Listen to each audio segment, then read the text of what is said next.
What transforms a mere ornament into an enduring legend? It's never the carat weight of its stones, nor the flawless purity of its metal, but rather the compelling story etched into its very facets. These are narratives of love, power, and profound duty, inextricably linked to the remarkable individuals whose lives glittered alongside these precious treasures. Today, we invite you to peer inside the jewel box of one of the most elegant, yet regrettably overlooked figures of the British monarchy and discover a captivating history forever crystallized in diamonds, emeralds, and pearls. Our remarkable journey begins on Christmas Eve, 1901, with the birth of Lady Alice Christabel into the venerable aristocratic lineage of the Montagu-Douglas-Scott family. Though she wasn't born with a royal title, royal blood undeniably coursed through her veins. Her father descended directly from King Charles II and his natural son, the Duke of Monmouth. Her formative years were spent amidst magnificent Scottish estates, steeped in an atmosphere of traditional aristocracy, where the true currency lay not in grand titles, but in impeccable manners, an unwavering sense of duty, and an innate dignity. Lady Alice was an unconventional aristocrat for her era. She traveled extensively, lived for a time in Kenya, cultivated a deep passion for art and painting, and embraced an active, independent life, worlds away from the strictures and intrigues of court. It was perhaps this profound inner freedom and maturity that ultimately captivated the attention of King George V's third son, Prince Henry, the Duke of Gloucester. Their engagement in 1935 was indeed a momentous occasion. In an era when royal marriages were typically arranged at a tender age, their union stood out as remarkably unconventional. She was nearly 34, he was 35. This was no mere alliance of youthful innocence, but a profound partnership between two mature, fully formed individuals. The wedding, originally slated for November at Westminster Abbey, was tragically overshadowed by the sudden death of the bride's father, the Duke of Buccleuch. Consequently, the ceremony was moved to the private chapel at Buckingham Palace, transforming it into an intimate, understated family affair. Yet, even in this subdued setting, Alice's unique style shone brightly. She famously eschewed the traditional pristine white gown, a time-honored symbol of virginal innocence, opting instead for a striking ensemble in the sophisticated hue of dusty rose. It was a bold, elegant statement, powerfully underscoring her status as a confident, self-assured woman. The gown itself, a masterpiece from the burgeoning talent of British couturier Norman Hartnell, embodied exquisite simplicity, featuring long, slender sleeves, a demure neckline, and the most delicate embellishments of artificial orange blossoms. In place of a weighty family tiara, her coiffure was crowned with a lightweight circlet crafted from the very same blossoms. Her ensemble completed by nothing more than modest stud earrings and a single, understated strand of pearls. But beneath this outward simplicity lay the quiet genesis of one of the 20th century's most breathtaking jewelry legacies. The extraordinary gifts received on that pivotal day would, in time, form the very bedrock of her legendary collection. The foremost and most profound gift Lady Alice received was the unwavering love and devotion of her husband, Prince Henry. His wedding present was a true reflection of his feelings, a complete parure, a dazzling ensemble of emeralds and diamonds crafted in the then fashionable Indian style. This set was far more than a mere collection of jewels. It was a veritable work of art, a brilliant testament to the profound influence of colonial India on British jewelry design. The centerpiece was a magnificent tiara featuring 5 substantial square-cut Colombian emeralds, each encircled by a halo of brilliant cut diamonds, all set upon a delicate platinum framework. The tiara's versatile design also allowed it to be worn as a bandeau, styled low across the forehead in the quintessential Roaring Twenties fashion. Accompanying the tiara were a superb necklace, 2 bracelets, a pair of earrings, and 3 brooches of varying sizes. Every piece was painstakingly crafted with extraordinary skill, showcasing an exquisite interplay of light between the deep verdant hues of the emeralds and the icy sparkle of the diamonds. This emerald parure quickly became one of the Duchess's most cherished possessions, and she frequently wore elements of it at state functions, creating looks of unparalleled royal majesty. But this was merely the beginning. Her parents-in-law, King George V and Queen Mary, renowned for her passionate affinity for jewels, could not possibly be outdone. Their gift embodied classic royal elegance, a parure of pearls and diamonds. This set included a substantial necklace, coordinating earrings, and a pair of rings. The pearls, historically symbols of purity and elevated status, were of impeccable quality, while the sizable old-cut diamonds lent both gravitas and breathtaking radiance to the entire suite.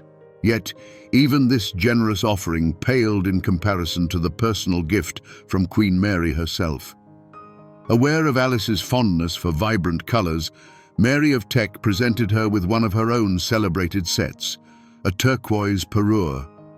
This collection, which included a tiara, necklace, earrings and brooches, had been created during the Victorian era and was distinguished by the rich, sky-blue color of its Persian turquoise, meticulously set in gold and diamonds. This gesture was more than just a gift. It was a profound mark of special affection and acceptance into the royal family from a woman whose personal jewelry collection was truly beyond compare. And yet, amidst all this wedding day splendor, there was one particular piece that carried not only immense value, but also a deep vein of family history. It was a brooch, a Gloucester family heirloom presented by Prince Henry to his bride. The ornament depicted an intricate knot of diamond ribbons, rendered in the popular lover's knot motif, a timeless symbol of eternal love and unbreakable bonds. From the ends of these ribbons hung two sizable pear-shaped pearls, which Alice later replaced with dazzling briolette-cut diamonds that shimmered with every movement.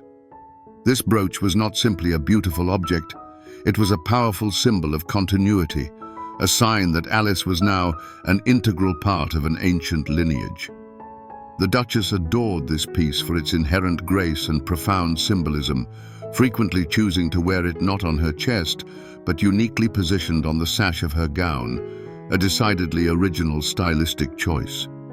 This brooch remained a constant companion for many years, becoming an inseparable part of her public persona. However, like many stories, this one too had its ultimate conclusion. In 2012, many years after the Duchess's passing, her descendants made the decision to offer the brooch at a Sotheby's auction, where it found a new owner, taking with it a cherished piece of British monarchical history. The wedding gifts, however, were merely a prologue. The true treasures, bearing the imprimatur of great monarchs, awaited their moment in Queen Mary's formidable jewel boxes. And one of them was so magnificent that, in its time, it had served as the setting for one of the world's most celebrated diamonds. Princess Alice's collection continued to grow after her wedding, largely due to the remarkable generosity and special affection of her mother-in-law, Queen Mary. Mary of Teck was more than just a queen. She was a passionate collector and a discerning connoisseur of the jeweler's art. She didn't merely acquire jewels, she also refashioned, created, and commissioned pieces that today form the very core of the British crown jewels. One of her most significant gifts to her daughter-in-law was the exquisite honeysuckle tiara.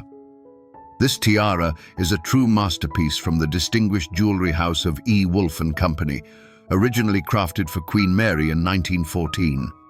Its design draws profound inspiration from nature. A platinum framework exquisitely rendered to resemble intertwining honeysuckle stems, all meticulously encrusted with diamonds that gracefully coalesce into an elegant floral pattern. But the crowning glory of this particular jewel was its extraordinary versatility. The tiara's central element was entirely detachable. Queen Mary, celebrated for her practicality and her fondness for multifunctional jewels, fully exploited this feature. Into the tiara's center, she would alternately set either a grand sapphire, her cherished emeralds, or, for the most solemn occasions, the legendary Cullinan V diamond. This remarkable stone, weighing 18.8 carats, featured an unusual heart-shaped cut and was one of 9 major diamonds cleaved from the largest rough diamond ever discovered in human history, the prodigious Cullinan. Imagine the spectacle.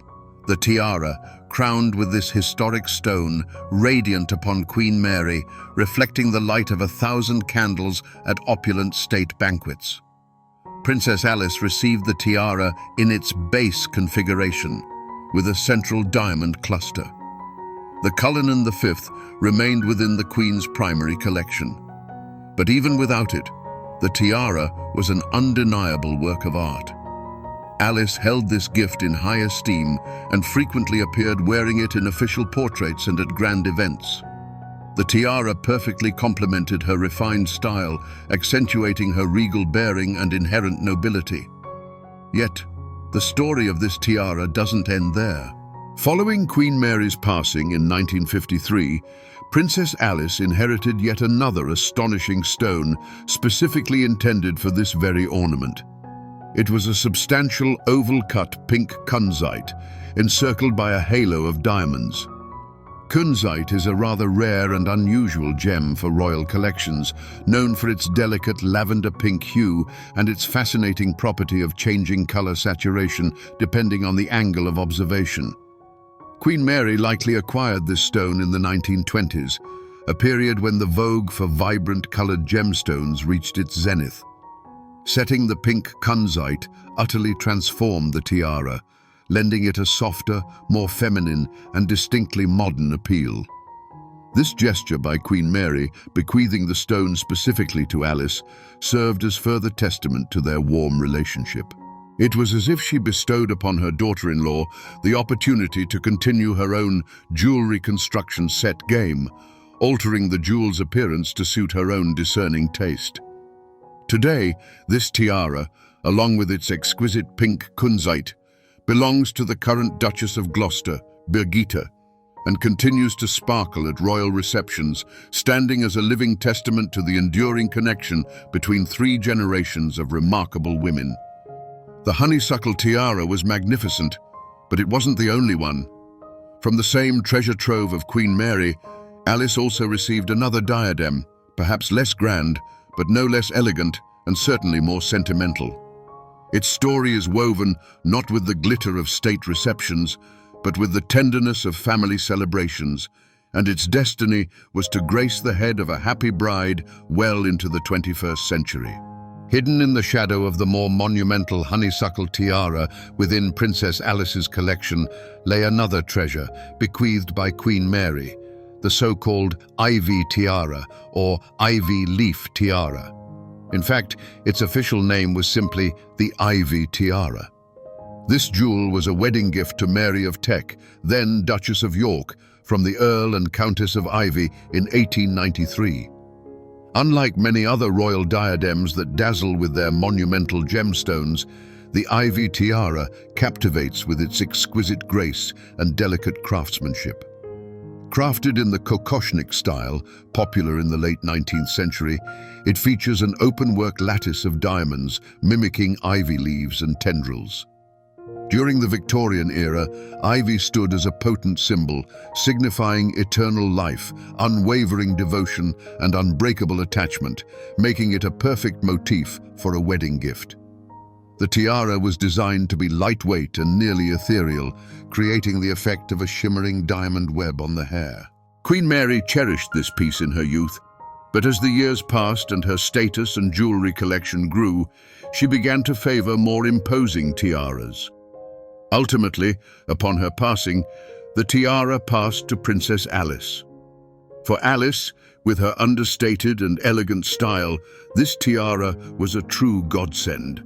It was prominent enough for official engagements, yet never ostentatious. It lacked imperial grandeur, but exuded aristocratic refinement. The ivy tiara remained in the Gloucester's private collection for decades. In 1972, Alice's son, Prince Richard, married the Danish Birgitte van Deurs. As a wedding gift and a symbol of continuity, Alice presented her daughter-in-law with several jewels from her collection, handing down not just precious stones, but a piece of family history and responsibility.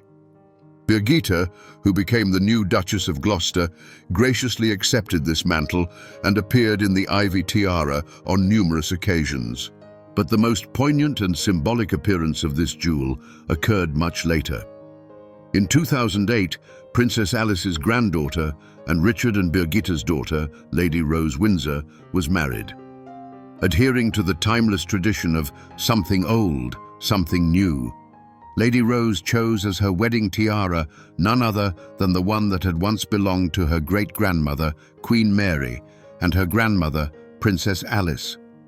To see this historic diadem, a symbol of eternal love, on the head of a young bride in the 21st century was like witnessing history come alive. The jewel, given as a wedding gift in 1893, once again fulfilled its purpose, connecting 4 generations of royal women with an invisible diamond thread. Princess Alice lived a remarkably long life, witnessing the shifting tides of eras and monarchs. She passed away in 2004 at the age of 102, becoming the longest-lived member of the British royal family in history. Her jewelry collection was as unique as she was herself.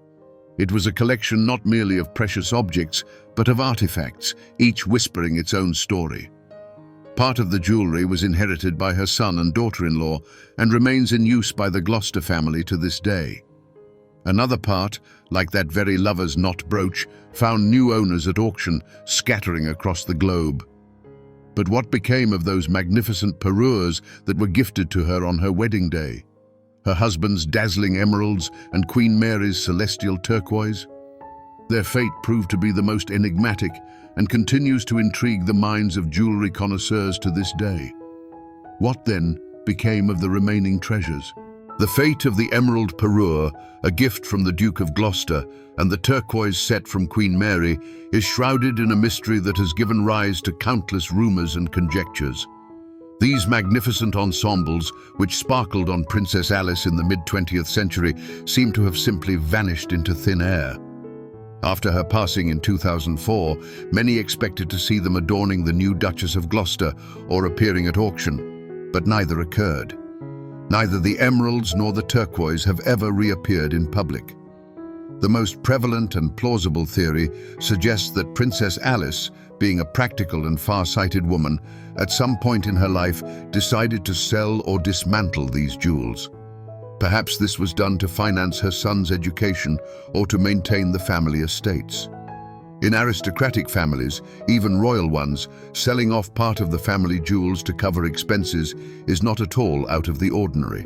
There's speculation that the stones were removed from their settings and sold individually, and the metal melted down. This is the most somber, yet also the most reliable way to keep such a transaction secret and maximize the profit, as a finished piece with royal provenance would have attracted far too much attention.